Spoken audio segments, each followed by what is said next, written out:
Now,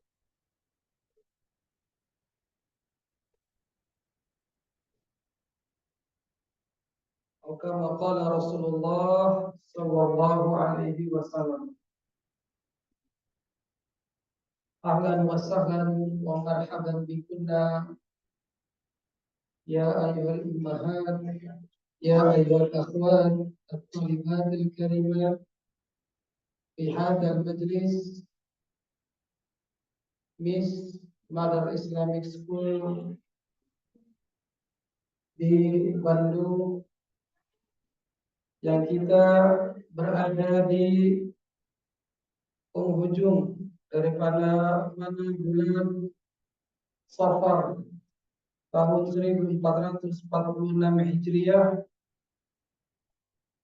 dan kita akan melanjutkan kajian kita dari suatu risalah qasirah, risalah yang barakah, risalah yang mufidah, yang ditulis oleh Syekh Abdul Razak Ibn Abdul Muhsin Al-Badr hafizallah ta'ala,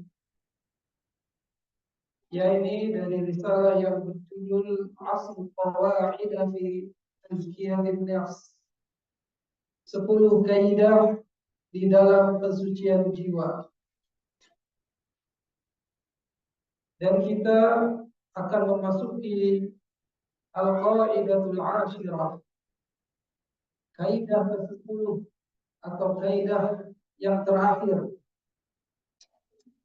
Namun sebenarnya ini tidak dibatasi, ya. Masih banyak ilmu lain dari Al-Quran atau Al-Hadis yang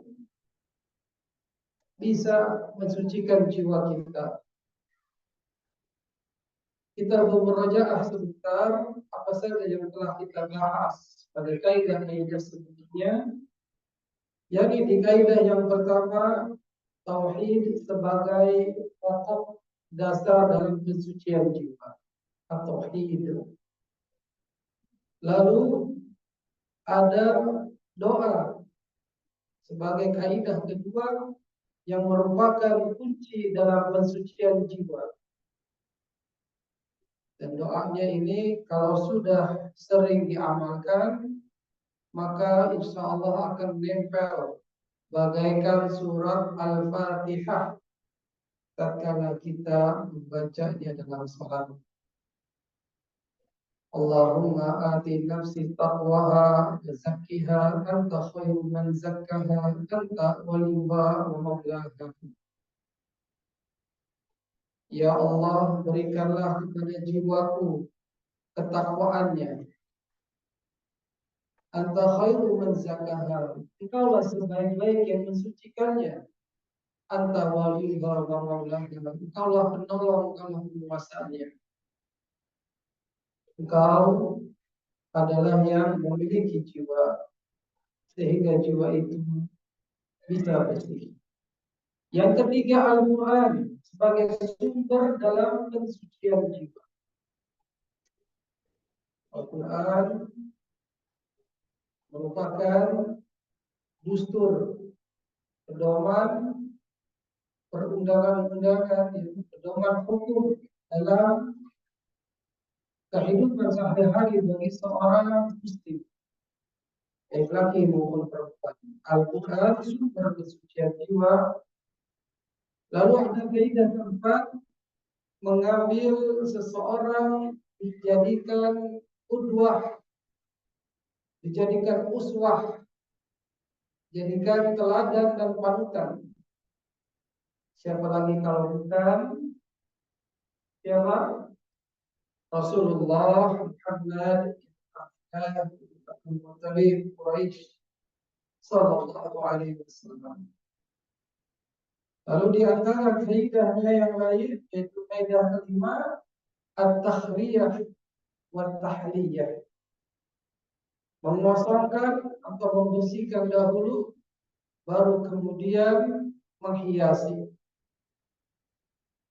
Membersihkan jiwa dulu, kosongkan jiwa, mengenyahkan dari noda-noda yang mengotorinya dosa, ya, syirik, bid'ah, lalu dihiasi dengan amalan ketaatan, bertauhid, mengikuti sunnah-sunnah Rasulullah, menghidupkannya, maka ini adalah suatu kaidah yang sangat berharga. At-takhliyah wa tahliyah. Lalu ada kaidah keenam, menutup pintu-pintu, menutup jendela-jendela yang bisa mengeluarkan seseorang dari kesucian jiwanya. Lebih baik menutup daripada dia masuk. Yang ketujuh, tadzakkarul maut, mengingat kematian. Perjumpaan kepada Allah Subhanahu wa taala inilah yang diinginkan oleh seorang mukmin ataupun mukminah di negeri akhirat, berjumpa dan bisa melihat wajah Allah. Ini semua niat-niat yang kita lakukan, lebih-lebih ibadah, harus memiliki yang seperti ini, yaitu berniat mencari wajah Allah. Yang kedelapan, takhayyur al-julusa wantiqa arif, yaitu selektif dalam memilih teman pergaulan, selektif dalam memilih teman pengajian, teman menuntut ilmu, ya. Maka ini mesti diperhatikan. Dan yang terakhir yang kita bahas adalah al-hadru min al-ujub wal-i'tirar wal-i'tibar bin nafs. Waspada atau peringatan dari sifat ujub dan tertipu diri sendiri. Itulah kaidah-kaidah yang pernah kita bahas, dan inilah yang terakhir dari aslu qawaid fi tazkiyatin nafs, yaitu kaidah ke-10, ma'rifatun nafs, mengetahui hakikat jiwa, mengetahui hakikat diri, mengetahui hakikat nafsu. Baik, ummahatil kalimat, apa kata Syekh Al-Ghazali Hafizahullah Ta'ala?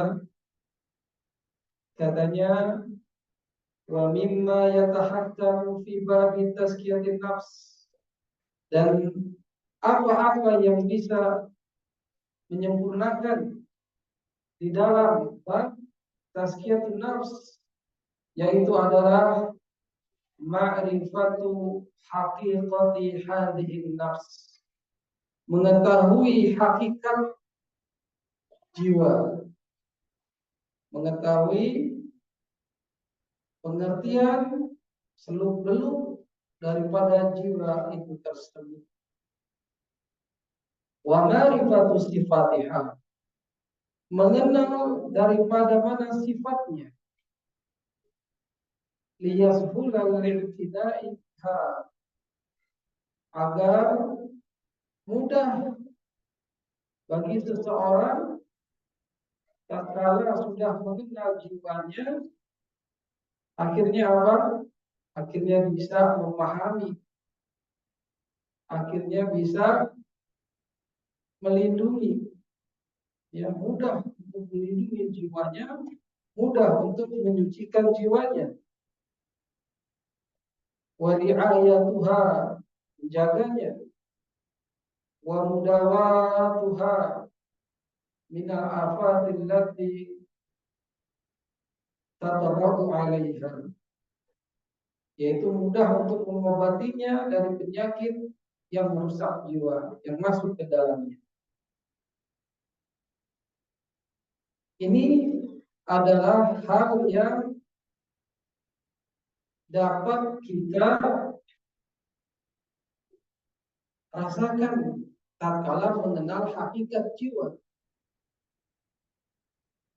Itu keuntungan-keuntungannya kalau kita mengenal jiwa kita. mengenal diri kita. Waqad wasafa Allah Subhanahu wa ta'ala an-nafsa fi kitabihil karim bi salasi sifat masyhuratin ma'lumah. Dan Allah Tabaraka wa ta'ala telah mensifatkan an-nafs, jiwa ini, di dalam Al-Quran menjadi 3. Sifatnya sudah masyhur, sudah maklum, sudah diketahui. Dan ini sifat-sifatnya akan kembali kepada keadaan atau kondisi jiwa kita. Apa yang pertama? Anu kahiji an-nafsul mutmainnah, jiwa yang tenang. Jiwa yang apa, Bu? Yang tenang. Ya, seperti saat ini majelis ilmunya tenang. Hanya saja buah hatinya memang nggak bisa, karena memang belum mukalaf, belum tahu membedakan yang boleh dan tidak. Ya, tapi tetap kita memberikan nasihat, membersihkan anak-anak kita ini, memberitahu agar tidak gaduh, agar menahan. Gak apa-apa dikasih tahu, tapi dia mengecek lagi, kenapa juga anak ya yang belum mumayyiz, yang belum mumayyiz. Kata ulama berdasarkan hadis, kapan usia mumayyiz anak-anak? 7 tahun. Baik, kita bahas tentang jiwa mutmainnah ini. Apa dia?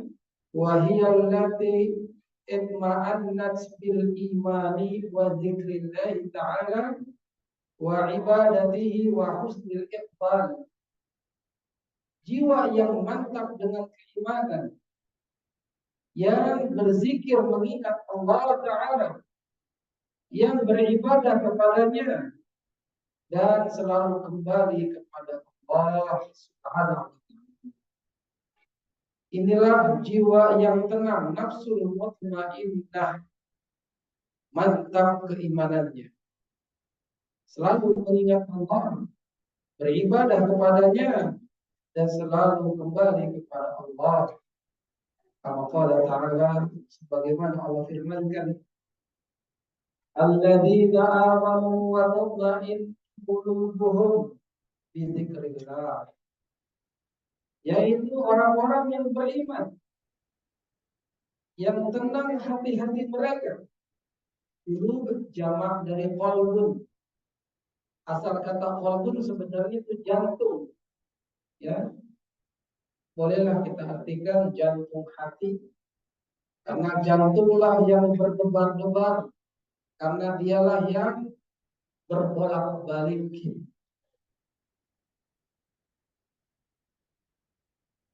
Orang-orang yang beriman, yang tenang hati-hati mereka dengan apa? Dzikrillah, dengan zikir kepada Allah, dengan mengingat Allah, dengan menyebut Allah. Kapan mereka ini menyebut Allah? Saat sholat, saat baca Quran, saat bermajelis ta'lim. Ya, bermajelis ta'lim ini mengingat Allah walaupun dia tidak menyebut, karena dia akan mendengar kalau Allah, akan mendengarkan asma Allah, nama-nama Allah yang disebutkan, sehingga mengingatnya. Kalau sudah mengingat nama-nama Allah, baik menyebutnya secara lisan, mengingatnya di dalam hatinya, apa yang terjadi? Ala bidzikrillah tatma'innul qulub. Ketahuilah, dengan mengingat Allah itu akan menenangkan hati. Hatinya yang tadi gundah, hatinya yang tadi kacau beliau, galau, tapi tatkala mengingat Allah, tatkala dia menyebut Allah, itu otomatis akan tenang. otomatis menjadi sakinah. Juga firman Allah dalam surat Al-Fajr ayat 27 sampai 30. Allah menyuruh jiwa yang mutmainnah, jiwa yang tenang. Ya ayyatuhan nafsul mutmainnah, wahai jiwa yang tenang. Disuruh apa sama Allah? Kenapa Allah menyuruh jiwa yang tenang? Ya. Maka Allah jawab, Allah perintahkan kepada jiwa yang tenang ini, yang selalu mengingat berzikir kepada Allah, Allah suruh irji'i ila rabbika radiyatan mardiyah. Ternyata Allah menyebut pulang, irji'i. Allah menyuruh kembali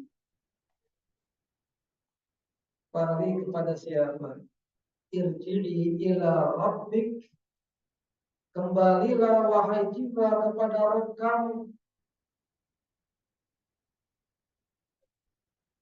Harus dengan bagaimana dia kembali kepada Rabb? Harus dengan bagaimana jiwa-jiwa itu tatkala disuruh kembali ke Rabb-nya, yaitu dengan yang radiyatan mardiyah, dengan hati yang puas lagi diridhoinya. Dia membawa keimanan tatkala pulang kepada Allah. Dia membawa tauhid tatkala kembali kepada Allah, yang itu merupakan jiwa yang puas lagi diridhoi sama Allah.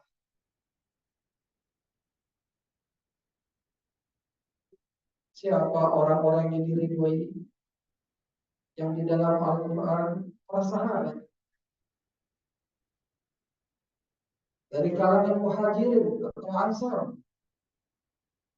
radhiyallahu anhu wa radu'an, yang Allah ridho kepada mereka dan mereka pun ridho kepada Allah.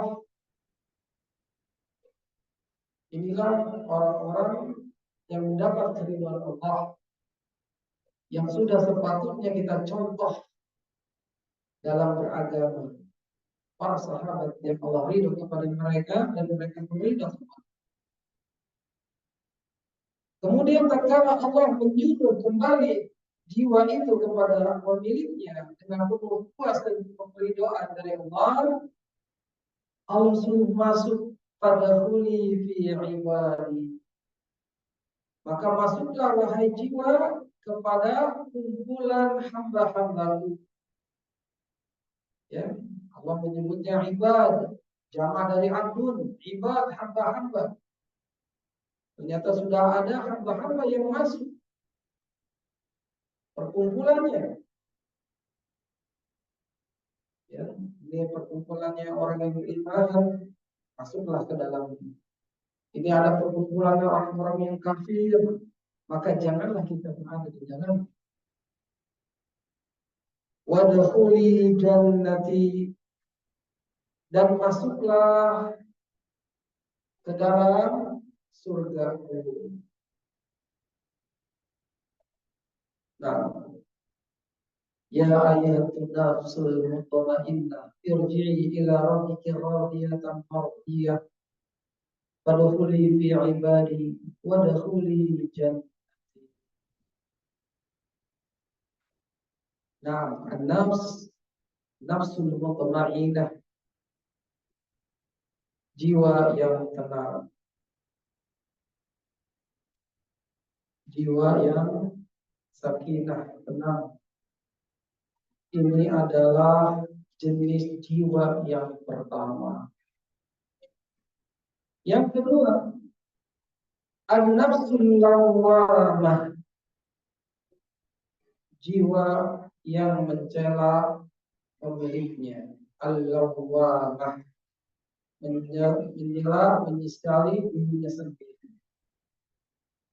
Apa itu? Wahiyallati talumu sahibiha, wahiyallati talumu sahibaha ala fi'lihi al-khata', yaitu jiwa yang mencela pemiliknya karena melakukan khata, kesalahan, melakukan dosa, atau taksirihi fil wajib, atau dia meremehkan kewajiban, mengecilkan hal-hal yang wajib. Sholat yang 5 waktu, ya nggak dikerjakan, meremehkan. Puasa wajib di Ramadan, boro-boro dikerjakan, meremehkan. Atau dia mengecilkan, meremehkan dalam ketaatan. Ada undangan majelis ilmu, tidak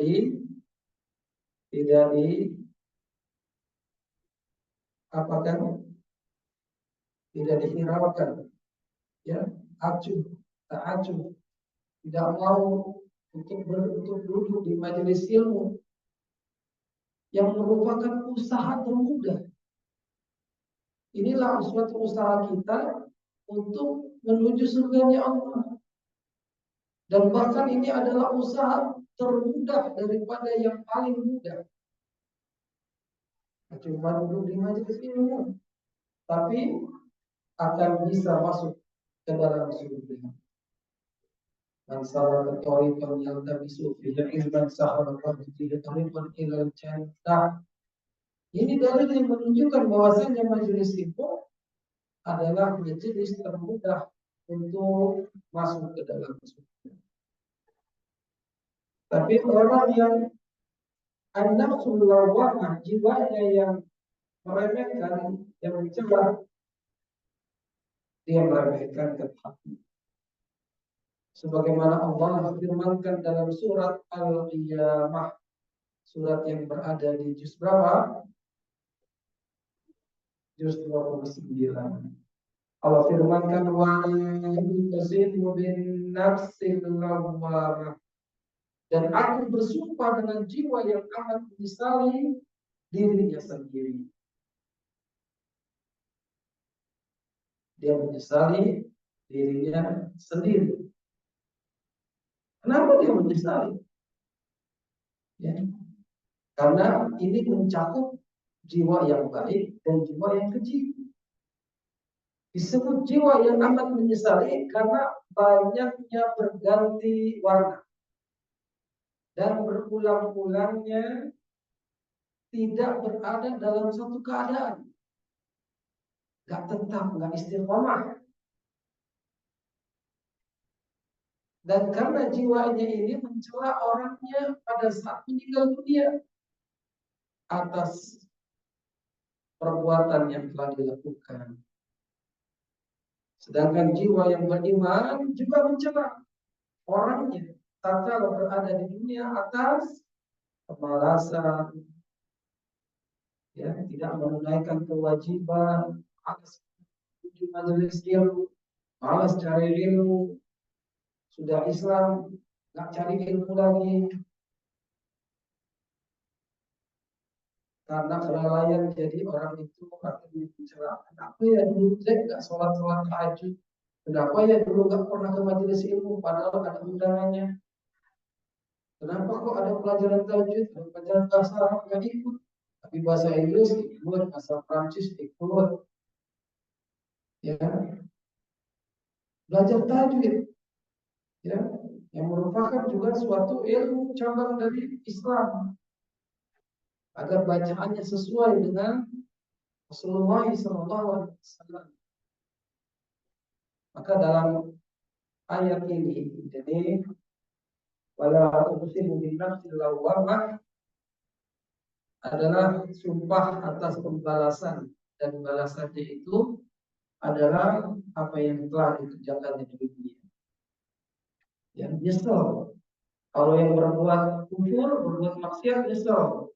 Kenapa saya nggak beramal soleh? Kenapa saya nggak beriman? Yang berbuat keimanan, berbuat ketaatan, nyesel. Kenapa nggak banyak? Ya, kenapa sholat tahajudnya nggak ditambah? Ya, kenapa puasanya nggak dibuktikan? Kenapa baca Al-Qurannya kok nggak sampai 1 juz setiap hari atau 2 juz? itulah jiwa yang menyesali diri, jiwa yang menyesali dirinya sendiri. Ini adalah bagian kedua dari jenis an-nafs yang Allah terangkan di dalam Al-Quran. Kemudian jenis ketiga adalah an-nafsul ammaratu bisu, jiwa yang menyuruh kepada keburukan, jiwa yang menyuruh, memerintahkan kepada kejelekan.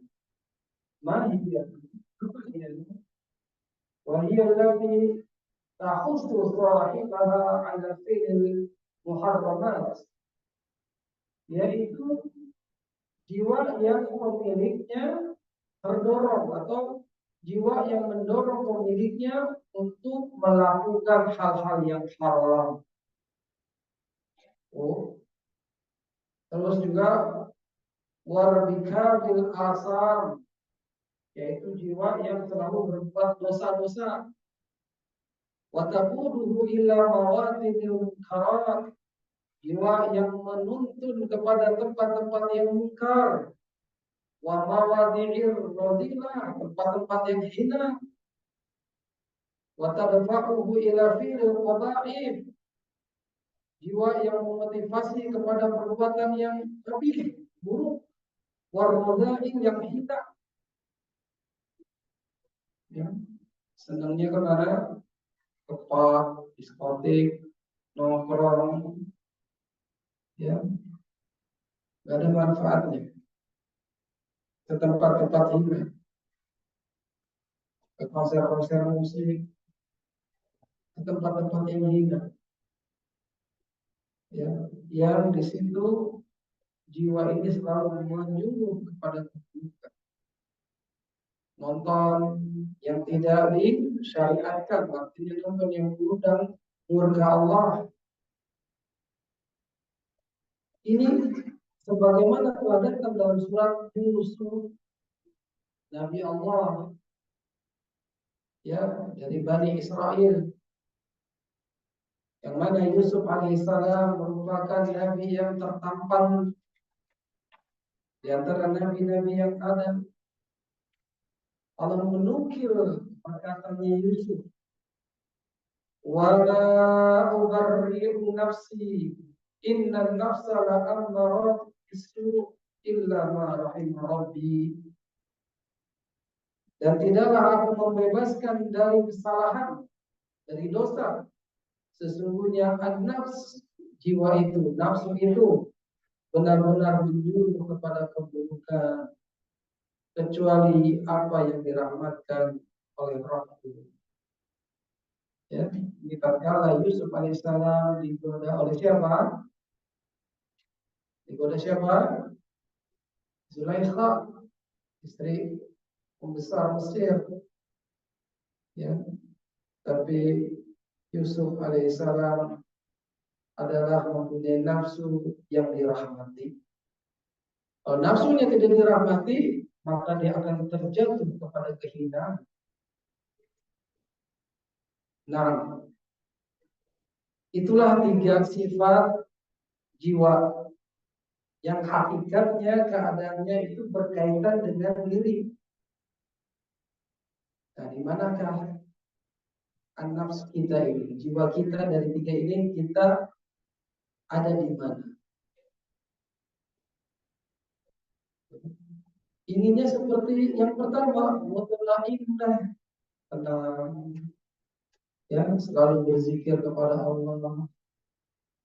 Bukan berarti seseorang yang zikrullah itu ahli zikir kemana-mana mau tasbih, ya, bukan tasbih yang biji-biji yang seperti kalung dan tasbih yang digital misalnya, lah, tapi dia berzikir kepada Allah.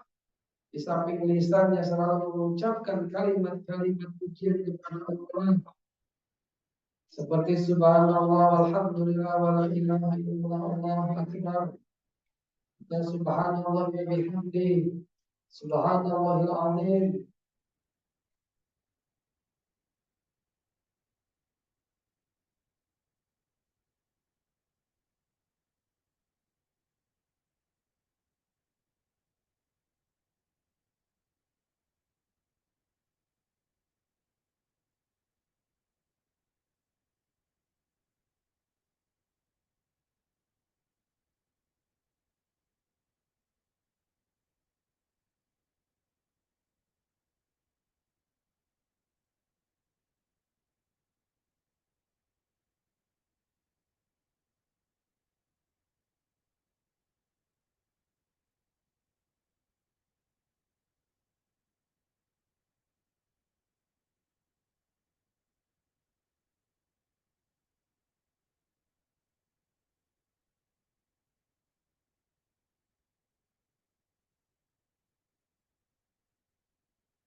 Baik, sudah bisa ya.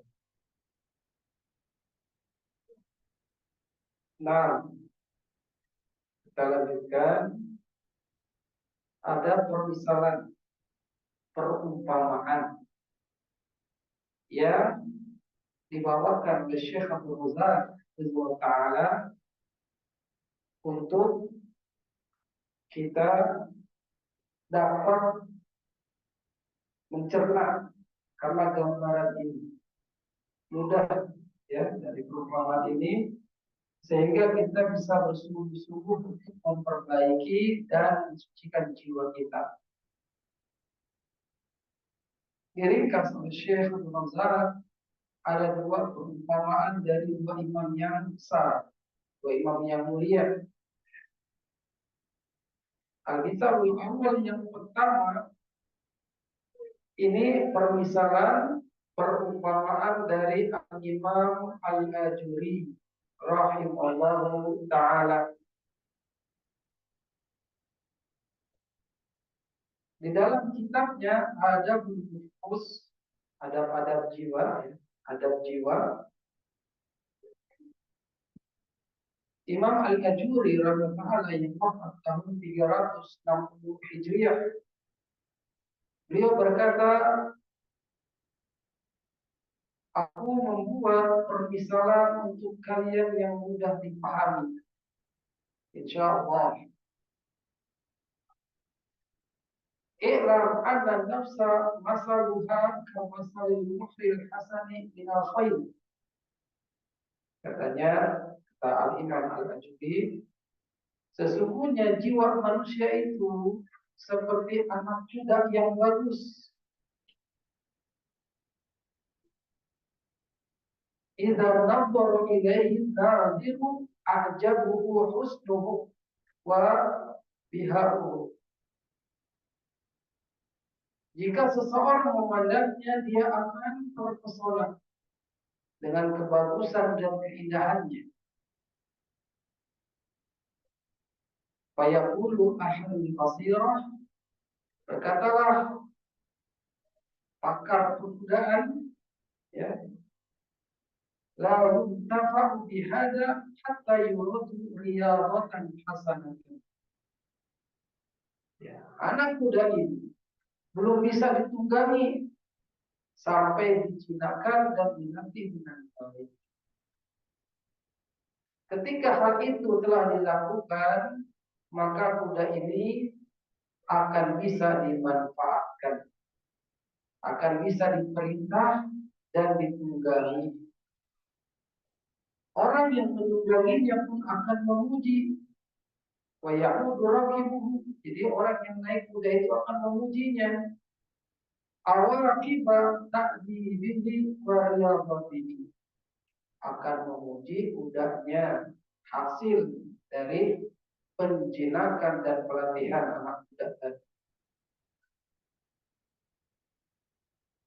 Dan jika anak kuda tersebut tidak dilatih, maka tidak bisa dimanfaatkan, nggak bisa ditunggangi. Ya, akhirnya apa? Akhirnya orang tadi kecewa ketika memanfaatkan, ketika ingin menggunakan.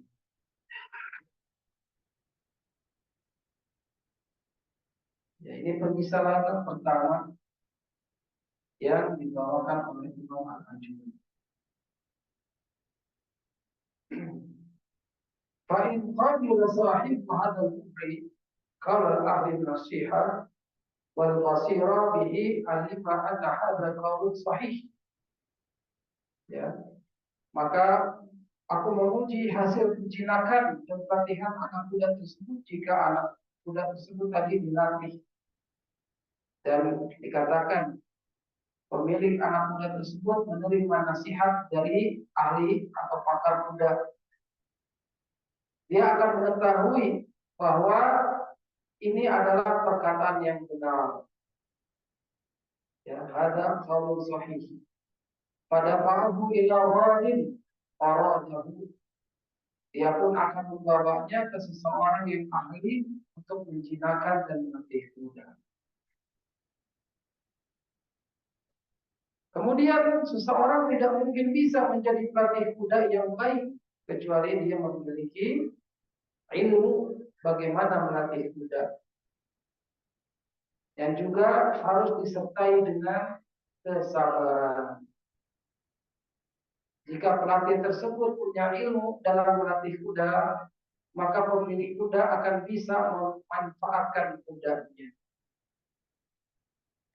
Fa'in kana ra'idu, jika pelatih kuda tersebut tidak memiliki ilmu, la ma'rifata ma'ahu biriyadhah, enggak punya ilmu tentang melatih kuda, wala ilma ba'da bil khail, ya enggak punya ilmu untuk melatih kuda, menjinakkan kuda, maka apa yang terjadi? Afsadah hadzal unqa, maka akan rusak anak kuda ini, akan rusak kuda ini, sehingga membuat dirinya sendiri akan capek. Dan orang yang menunggang kuda tersebut juga tidak akan memuji hasil latihan.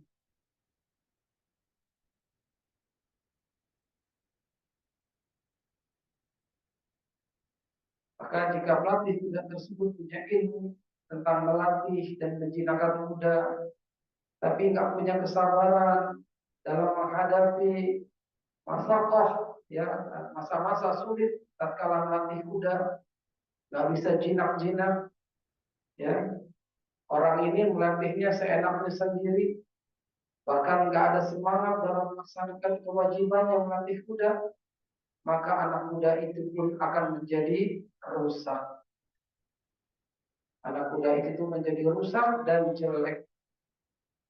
Ya, walam yasbuh bil qalam, nggak bisa diperintah. Walalil harb, tidak bisa ditunggangi untuk lari kencang. Wa kana lahu manzurun ila akhbarun. Hanya saja dia enak di manzur, enak dilihat, tapi tidak bisa apa-apa.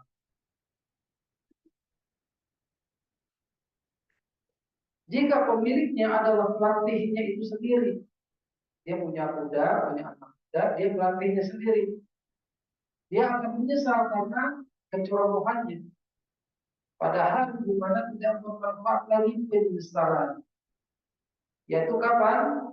Yaitu ketika dia melihat orang lain saat memerintah kudanya, dan perintahnya itu dilaksanakan oleh kudanya, dan kudanya bisa dijinakan, dinaiki, ditunggangi. Kuda itu pun bisa jalan dengan baik, juga selamat. Sedangkan ketika diperintah kudanya sendiri, ya, dia punya kuda, dia melatihnya sendiri, ya, dia memerintah kuda tidak bisa dilaksanakan, kudanya nggak mau ditunggangi, justru malah celaka. Ya, semua itu karena kecerobohannya dalam melatih kuda dan juga minimnya kesabaran. Padahal dia sudah tahu ilmunya, hanya saja sedikit minim kesabarannya. Ini permasalahan jiwa. Ya, jiwa kita bagaikan kuda, ya, maka perlu ilmu untuk menata jiwa. Bukan hanya ilmu, tapi perlu kesabaran. Ya, sama seperti halnya mungkin umahan, ya, yang sudah berpengalaman terhadap anak-anaknya, yang dari kecil bagaimana cara merawatnya, penuh kesabarannya. Terkadang ini fitrahnya seorang almarhum perempuan. Ya. Nah, jiwa pun seperti itu, ya, seperti anak muda yang harus terus dilatih dan harus punya kesabaran sehingga bisa dikendalikan. Ingatlah ketiga jenis jiwa tadi, mutmainnah, lawwamah, atau amaru bisu. Kemudian Syekh Abdul Razak membawakan perumpamaan kedua, yaitu perumpamaan yang dikatakan oleh Al-Imam Ibnu Qayyim rahimahullah taala yang berkata Al-Imam Ibnu Qayyim rahimahullah taala, yaitu an-nafsu jabalun azimun. Jadi jiwa itu bagaikan gunung yang besar yang merintangi orang yang akan menempuhnya, menempuh jalan menuju Allah Ta'ala. Tidak ada jalan lain bagi mereka kecuali dengan melewatinya. Akan tetapi di antara mereka ada yang merasa berat menghadapinya, dan ada juga yang merasa mudah, karena sesungguhnya perjalanan itu mudah bagi orang yang dimudahkan oleh Allah. Seperti halnya hari ini, siapa saja yang dimudahkan, dia akan pergi di majelis ilmu. Ya. Semua ini atas pertolongan Allah. Ya, bangun sholat subuh susah, ya, bagi sebagian orang. Tapi bagi sebagian yang lain mudah, karena penuh keimanannya, karena imannya sedang di level tertinggi. Itu contoh, ya, dalam melaksanakan ketaatan yang penuh kelimpangan. Jiwa bagaikan gunung besar. Yang di gunung itu ada lembah, ada bukit, ada jurang, ada tanaman berduri, beracun, ada belum lagi orang yang iseng, yang begal. Lebih-lebih, ya, perjalanan itu di malam hari yang gelap gulita. Tentu perjuangan yang harus lebih lagi. Maka seseorang yang naik gunung tadi, jika tidak memiliki bekal keimanan, tidak punya lentera, punya cahaya keyakinan, ya, yang dinyalakan dengan minyak perendahan diri, ya, tawadhu, niscaya berbagai hal tersebut akan merintangi dan menyulitkan mereka sehingga menghalangi perjalanan tersebut. Ya. Maka sesungguhnya aksarun nas, ya, kebanyakan manusia itu yang berjalan kepada Allah akan berbalik ke belakang karena tidak mampu menaklukkannya, ya, dan tidak mau memang bersusah payah. Setan yang berada di atas gunung memperingatkan manusia bahwa gunung tersebut sulit didaki dan dinaiki. Ya, dikipas-kipasi, dihambusi oleh setan, ya, ditakut-takuti oleh setan, maka berkumpullah menjadi satu pendakian yang sulit, hasutan setan yang telah duduk di puncak gunung, menakut-nakuti manusia bahwa hanya sedikit yang mampu mendaki, dan lemahnya tekad dan niat orang yang berjalan kepada Allah Ta'ala. Dan hal ini menyebabkan mereka akhirnya putus asa, kembali, ya, berbalik badan ke belakang, kecuali mereka yang berada dalam penjagaan Allah Subhanahu wa Ta'ala. Ya, semoga Allah menjadikan kita ini terjaga, terus maju untuk ketaatan kepada Allah. Banyak rintangannya. Semua amalan ketaatan itu banyak rintangan. Mau infak sedekah, duitnya banyak padahal, ya, duitnya ada yang merah, ada yang biru, ada yang koin, ada cari yang mana, ya, mau yang 100, apa yang 2000, yang 5000, apa yang 10.000, dia milih-milih kan, padahal infak sedekah itu tidak akan mengurangi hartanya, ya. Infak yang terbaik, ya pilih yang terbaik, ya. Mana yang terbaik, Bu? 100.000 atau 10.000? Yang mana yang terbaik? 100.000 atau 10.000? Yang 100.000 kalau ikhlas, ya. 100.000 ke ikhlas kalah sama 10.000 yang ikhlas, ya. maka disitulah peranannya. Baik,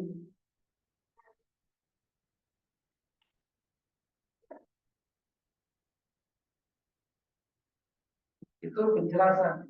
Maka penghalang antara hamba dan kebahagiaan, atau penghalang antara hamba dengan al-falah, kemenangan, adalah adanya tekad komitmen yang kuat. Sabr sa'ah, harus ada kesabaran yang besar.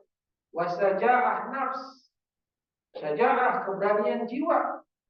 Wasabatu qalbin, teguhnya hati. Wal fadlu biyadillah, dan karunia itu ada di tangan Allah.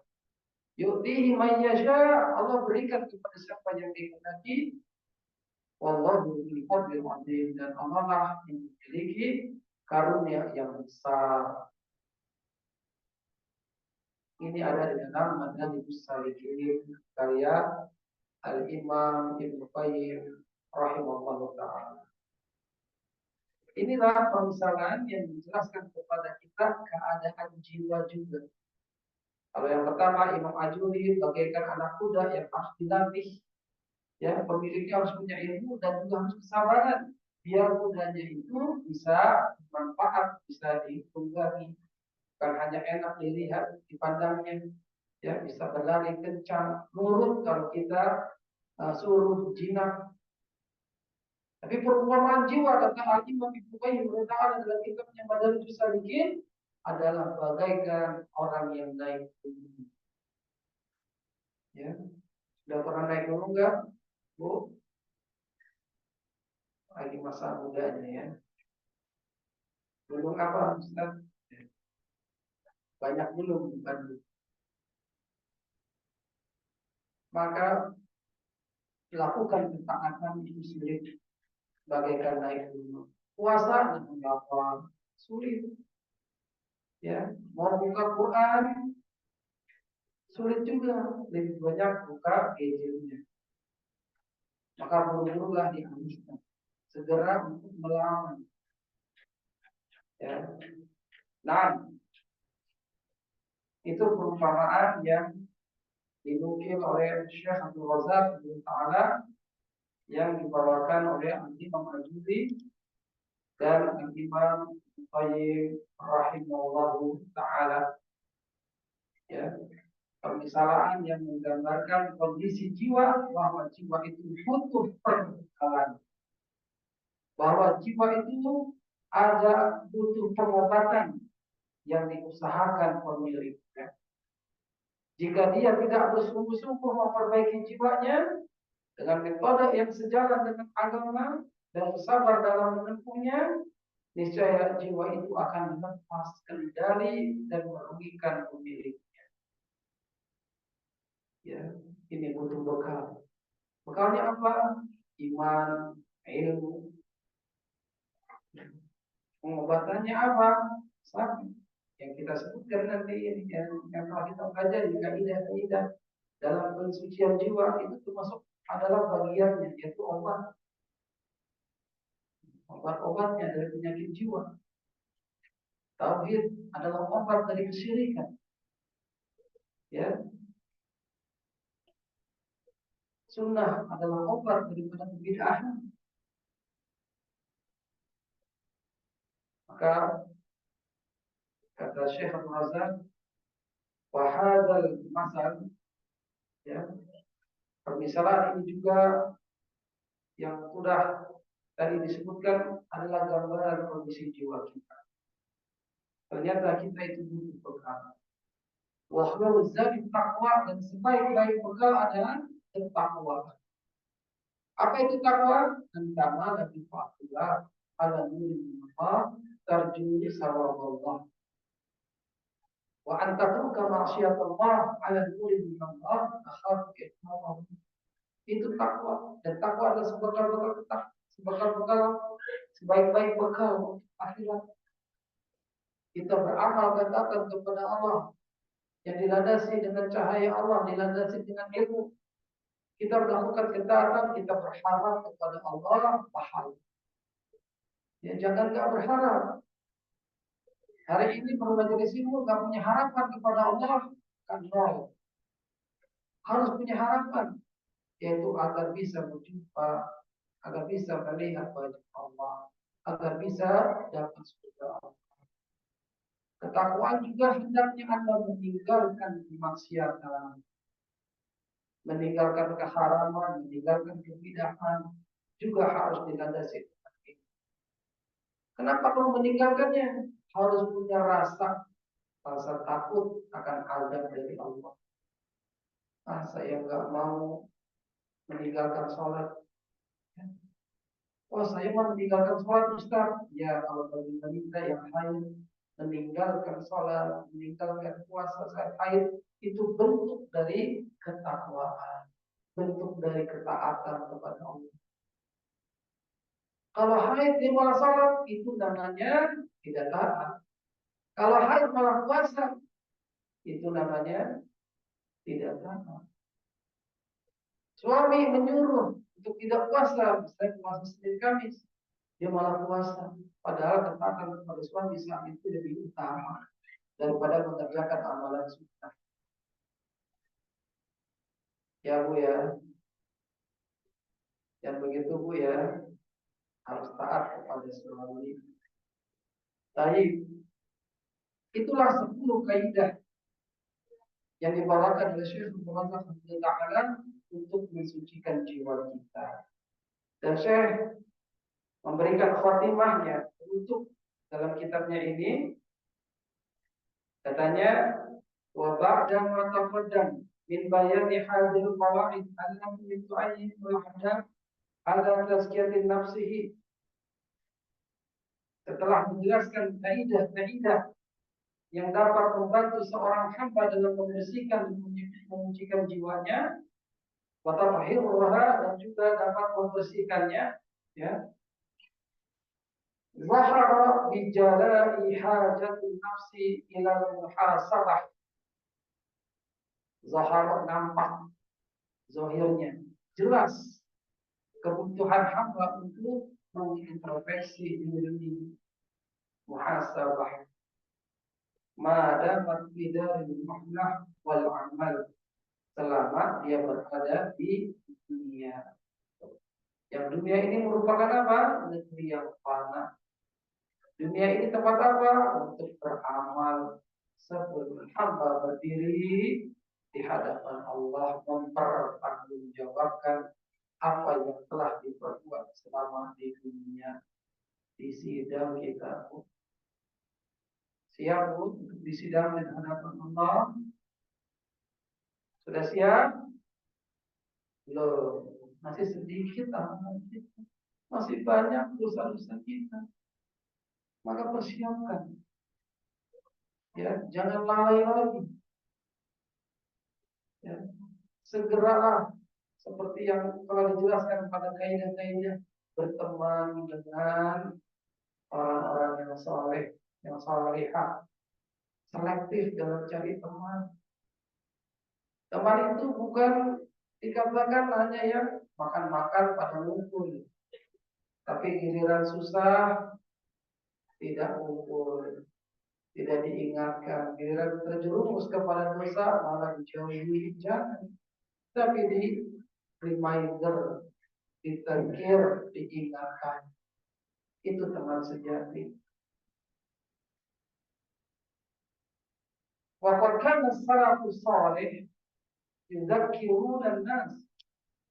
Nih, para salafus salih dari kalangan sahabat, juga tabi'in dan tabi'in, memperingatkan dan mewasiatkan manusia, wa yusunuhum bi darurati muhasabati nafs, memperingatkan manusia betapa pentingnya menyucikan dan memperbaiki jiwa sebelum terlambat. Kapan terlambatnya? Saat mati. Itu terlambat, nggak bisa beramal. Kecuali apa? Kecuali punya anak soleh yang mendoakan. Kecuali apa? Ilmu yang bermanfaat yang kita ajarkan. Ya, apalagi satu lagi, anak soleh, ilmu yang bermanfaat, amal jariah. Ya, punya amal. Ya, kita punya harta, amal yang bisa itu sesuatu itu dimanfaatkan oleh umat. Ya, paling mudah apa? Al-Quran, Mushaf diberikan kepada para penghafal Quran. Yang mereka baca itu amalannya lalu kepada kita. Kita mati. Kita bangun pondok pesantren, ya, bangun seluruhnya ya kita kasih sebagian harta kita untuk dimanfaatkan, ya, buat guru-guru pengaji, ya, dan seterusnya. Yang itu akan mengalir amal soleh tersebut. Amal jariah, ilmu yang bermanfaat, anak yang soleh itu tidak akan terputus. Kata siapa? Kata kata Rasulullah Sallallahu Alaihi Wasallam. Baiklah, ini dibawakan oleh Syekh Abu Zar Ta'ala ucapan Khalifah Rasyid Abu Bakar Al-Syirik, ya, radhiyallahu anhu, ya, yang mana Abu Bakar mengatakan, ya, ketahuilah, ketahuilah ibadah Allah wa Allah annakum tabuna wa tarmuhuna fi ajalin. Sesungguhnya kalian itu memasuki waktu pagi dan sore, berada pada batas ajal yang tidak terjangkau oleh pengetahuan kalian. Jika kalian mampu untuk menghabiskan batas ajal tersebut dalam keadaan beribadah pada Allah, maka lakukan. Dan kalian tidak akan sanggup melakukannya kecuali dengan pertolongan Allah. Karena itu bersegeralah beramal sebelum tiba ajal. Ada yang tahu ajal kita, ya? Apakah pulang dari pengajian ini Allah cabut nyawa kita? Kita nggak tahu. Kalau pagi-pagi yakin sarapan buat suaminya, ya, memakaikan bajunya dan seterusnya buat anak-anaknya. Jadilah tadi kita mandiin anaknya mungkin baru atau kita yang dimandikan nanti. Hanya Allah yang tahu. Maka sebelum ajal itu segera berdoa.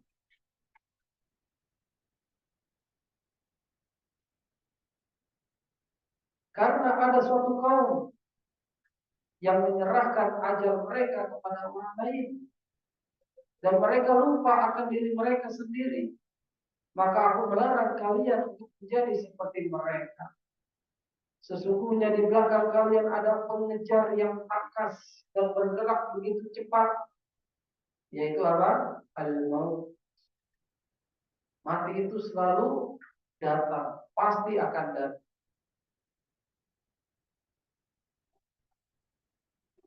Dan apabila kematian itu datang, wa idza jaa ajalukum, datang kepada kalian, maka nggak bisa mengelak sedikit pun. Rezeki menghampiri kita, ajal pun menghampiri kita. Ibaratnya kita ini tawanan lagi dikejar yang namanya al-maut. Maka tawanan itu harus berbekal. Larinya kita dari al-maut itu harus berbekal terus dengan beramal saleh. Itu perkataan Abu Bakar As-Siddiq radhiyallahu anhu.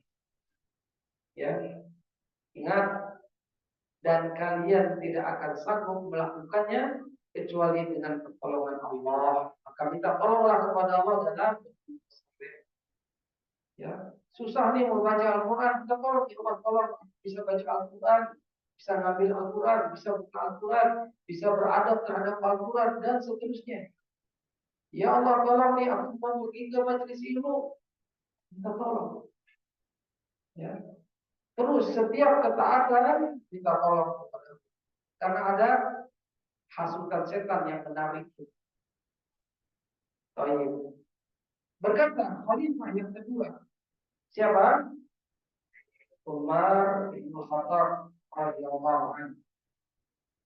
Kata Khalifah Ar-Rasyid yang kedua ini, yang wafat tahun 23 Hijriah, hasibu anfusakum, hisablah diri kalian qabla an tuhasabu, sebelum kalian dihisab. Wazinu anfusakum, timbanglah amal kalian qabla an tuzanu, sebelum ditimbang pada hari kiamat. Watazayyinu lil ard, bersiaplah untuk tujuan yang agung, lil ardil akbar, yaitu kapan? Yauma ta'udun, hari di mana tidak ada perkara yang sama, la takhfa minkum, yang tidak ada tersembunyi dari kalian, khafiyatun, enggak tersembunyi.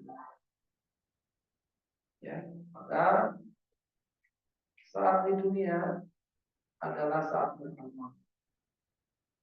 Di akhirat tidak bisa beramal. Ya, saat di dunia kita banyak-banyak bermuhasabah, menghisab diri kita. Ya, tadi pagi sampai siang ngapain aja, dari siang sampai sore ngapain saja, dari siang menjelang mau tidur ngapain aja, menghisab diri kita. Apakah tadi jiwa saya mutmainnah mengingat Allah, berzikir kepada Allah? Apakah jiwa saya tadi lawamah menyesali? Apakah jiwa saya tadi menyuruh kepada perkara yang buruk? Menghisab jiwa kita yang terwarnai tadi ada di mana dari ketiga jenis tadi.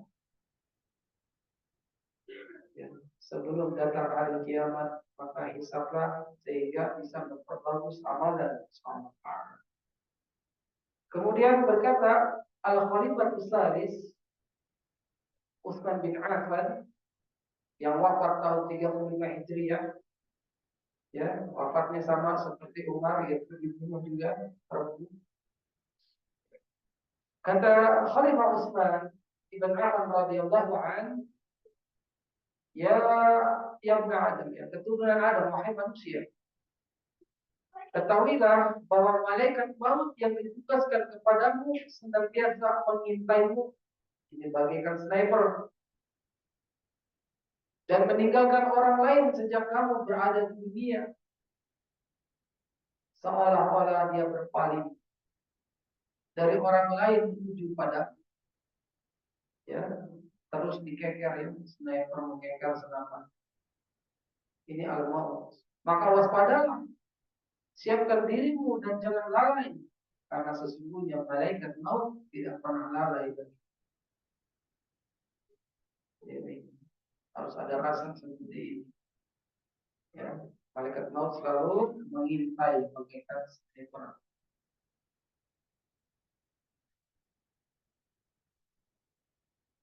Ketahuilah wahai keturunan Adam, jika engkau lalai dengan dirimu sendiri dan tidak membekali diri, orang lain tidak akan menyiapkan perbekalan bagi jiwa. Dan pasti akan ada pertemuan dengan Allah. Maka persiapkanlah bekal bagi diri sendiri dan jangan menyerahkannya kepada orang lain.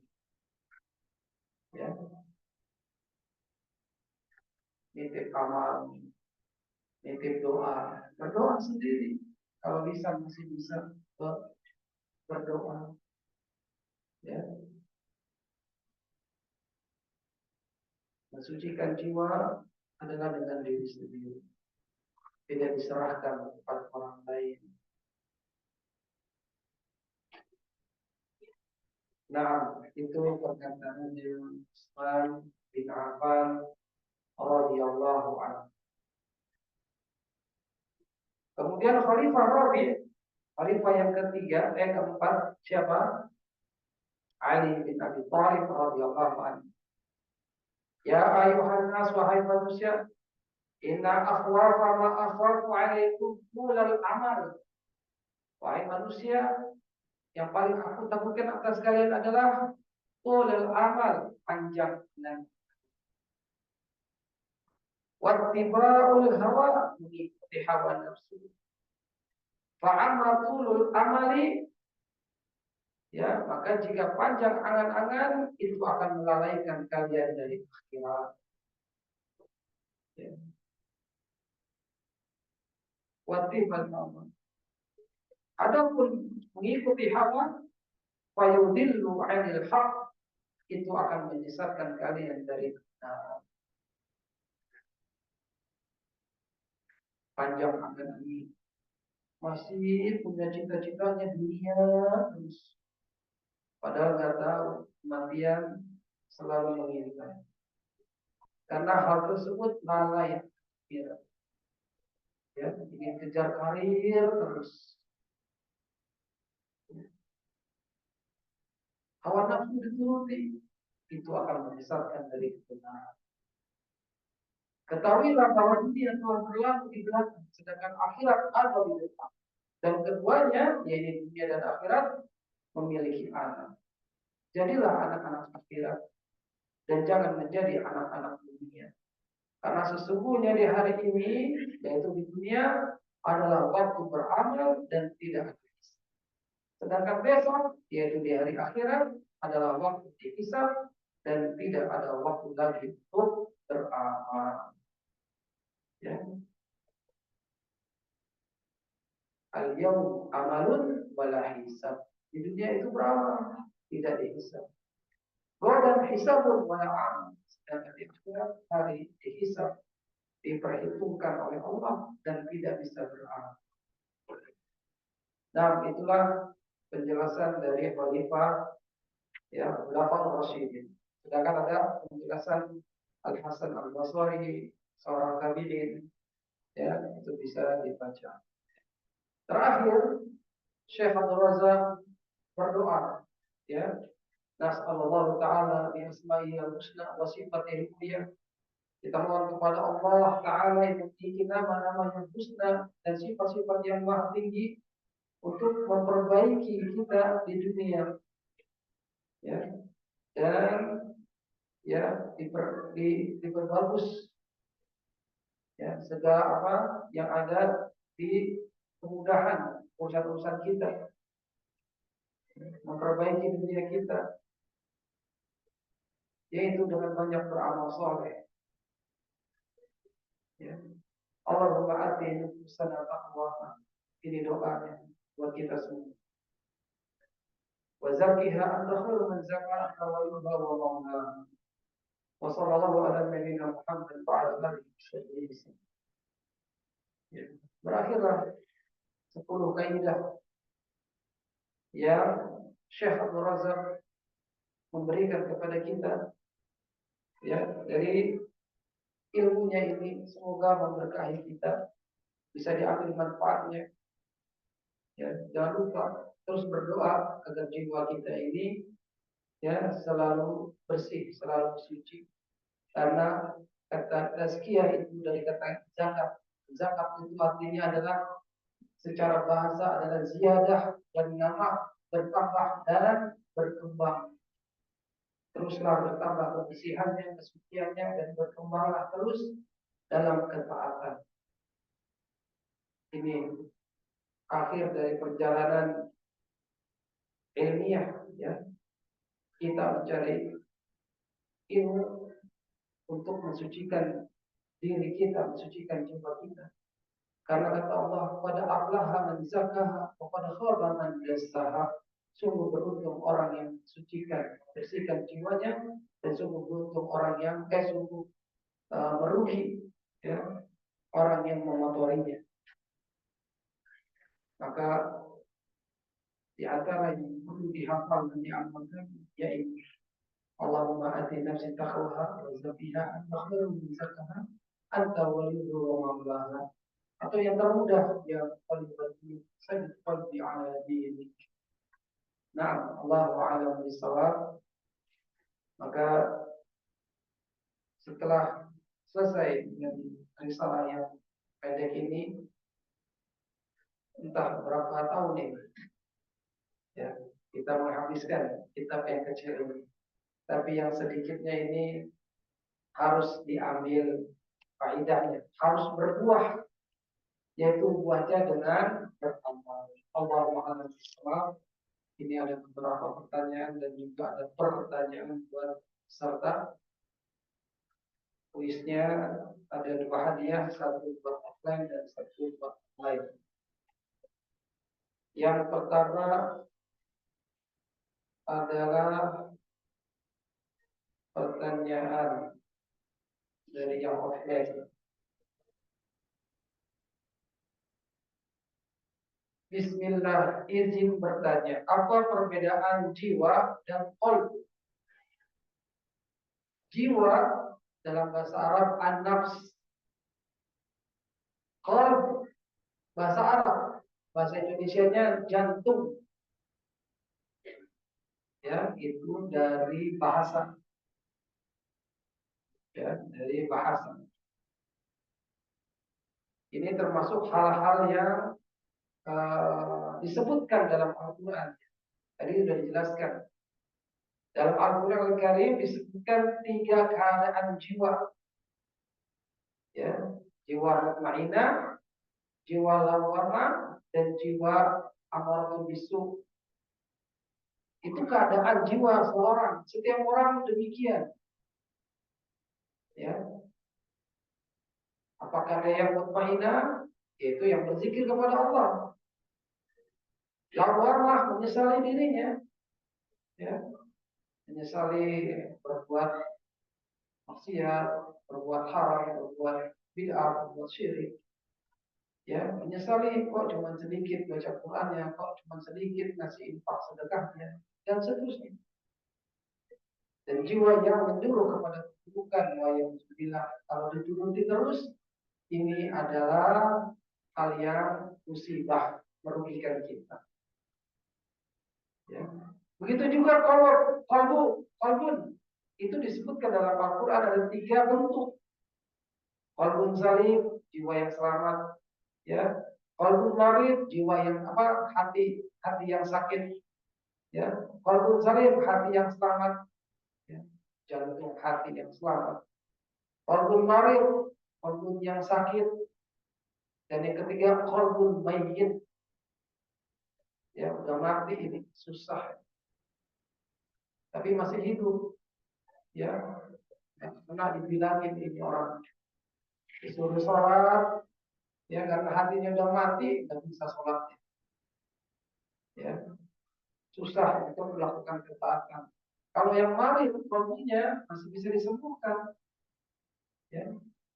Tapi kalbu salim yang selamat, yang menerima, ya, menerima pelajaran, menerima nasihat, menerima ilmu, menerima dalil, itu kalbu salim.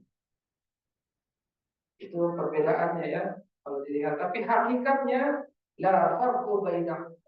Sebenarnya hakikatnya nggak beda antara jiwa, nafs, dan qalbu yang 3 tadi juga. Ya, maka kata Nabi, ya, dalam satu hadis, "Idza salahat jasad kullu, wa idza fasadat jasad kullu, wa hiya al-qalb." Ya, sekerat daging, semua daging itu kalau baik maka baik semuanya, kalau buruk maka buruk semuanya. Ketahuilah dia adalah al-qalb, jantung hati. Ya, jadi pertanyaannya seperti itu. Ya, hakikatnya nggak beda antara jiwa, nafs dengan qalb. Allahu a'lam bishawab. Mungkin yang bertanya itu dapat hadiah.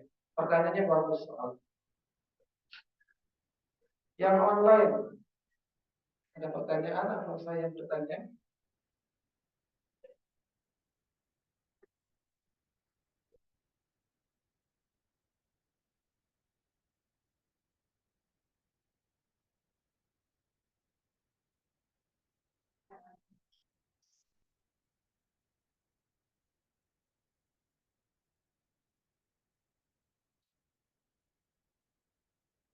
Mahasiswa. Berarti kalau ada pertanyaan ditanya yang online. Ada 10 kaidah yang dibawa oleh Syekh Abdul Razak Taala dalam pensucian jiwa. Ya, tazkiyatun nafs berdasarkan Al-Quran dan As-Sunnah. Dari 10 kaidah itu, apa yang bisa diamalkan, yang diri Anda bisa mengamalkan dan menjadi rutin. boleh menyebutkan satu atau dua tafadhol apa yang bisa jadi buah yaitu beramal dengan kajian 10 kaidah dalam kesucian jiwa. Tafadhol yang online. Kalau bisa jawab benar jawabannya dikasih hadiah oleh panitia.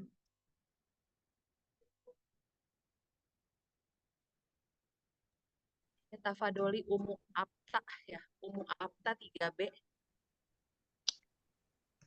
Izin menjawab Ustadz, untuk yang bisa diamalkan untuk diri sendiri mungkin butuh introspeksi yang banyak dan memiliki rasa takut dari Allah. Ada yang bisa jawab online? Kalau ada, silahkan. Ada Ustadz dari Umu Apta, Ustadz Umu Apta. Umu Apta. Yang online? Ada online. Allah. Ya. Umu Apta, Umu Apta. Kerasin. Kurang jelas ya? Kurang jelas, lebih keras lagi. Afwan. Untuk yang bisa diamalkan yaitu bisa mengintrospeksi diri lebih banyak. Sudah kedengeran sih mau diangkat. Speaker. Bisa diulangi jawabannya. Tafadholi diulang lagi. Oh iya, yang pertama membutuhkan introspeksi diri yang lebih banyak dan memiliki rasa takut dari Allah serta berbekal takwa sebagai bekal iman dan ilmu juga serta harapan pada Allah akan adanya akhirat. Nah, apa yang bisa diamalkan dari pelajaran 10 kaidah yang bisa diamalkan rutin dalam kehidupan juga?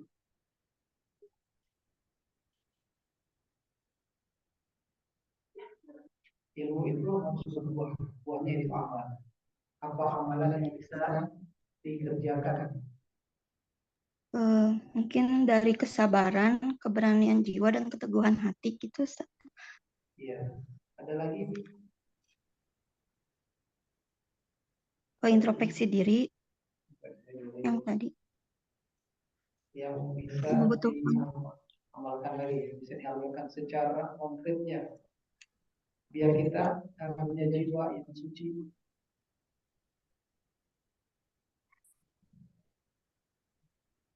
Iman dan ilmu, Ustaz. Iman dan ilmu. Ada lagi? Saya mungkin ada yang jawaban lain.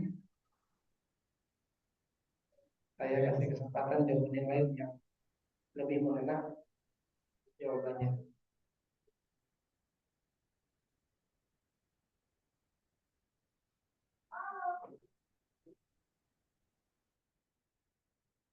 Apa yang bisa diamalkan dari kajian 10 kaidah kesucian jiwa dalam kehidupan sehari-hari? Ya, tatbiknya, prakteknya untuk supaya jiwa kita suci.